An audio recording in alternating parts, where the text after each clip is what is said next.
কাজে বাধা দেয়। কয় প্রকার শত্রু বলেন? এক প্রকার শত্রুর নাম হলো জিন শয়তান। বলেন, মুখ খুলে বলেন। আর এক প্রকার শত্রুর নাম হলো মানুষ শয়তান। আর এক প্রকার শত্রুর নাম হলো নফসে আম্মারা শয়তান। কথা কয় না? কয় প্রকার শত্রু? এখন আপনি রাস্তা যদি যাইতে হয়, শত্রুর জিনজির থেকে বাঁচা লাগবে না? শত্রুর থেকে বাধা থেকে বাঁচা লাগবে না?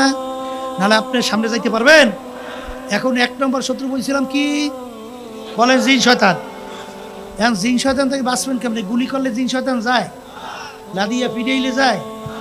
ঘুষাঘুষি মারামারি করলে যায়? তাহলে জিন শয়তান থাকে কই জানেন? আল্লাহ রাসূল সাল্লাল্লাহু আলাইহি ওয়াসাল্লাম বলেন, প্রত্যেকটা মানুষের কলবের মধ্যেই। কোথায় কোথায়?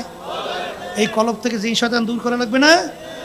এই জিন শয়তান দূর করার অস্ত্র হাতিয়ার আল্লাহ রাসূল সাল্লাল্লাহু আলাইহি ওয়াসাল্লাম বলেন, আমার মালিকের জিকির বেশি বেশি করা লাগবে। সবাই জোরে বলেন সুবহান। জাকিরিনের কলবের ভিতরে শয়তান থাকতে পারে না।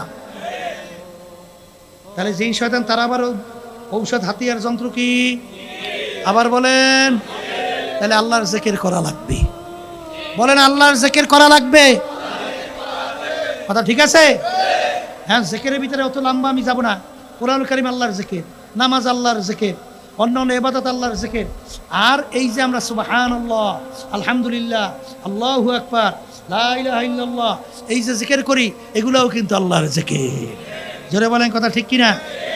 এখন আশরাফ আলী হাকিমুল উম্মাহ থানভী রাহমাতুল্লাহি আলাইহি বলছেন, যাদের নিসবতে বাতিনি গোপন সম্পর্ক মালিকের সঙ্গে তৈরি হয়ে গেছে, তাদের কোরআনুল কারীম বেশি তেলাওয়াত করাই উত্তম জিকির।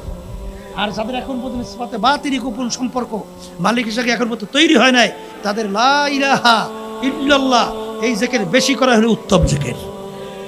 কথা ঠিক না ভাই? ঠিক। সব জিকিরই লাগবে, একটু বেশি কম। কথা ঠিক না ভাই? ঠিক।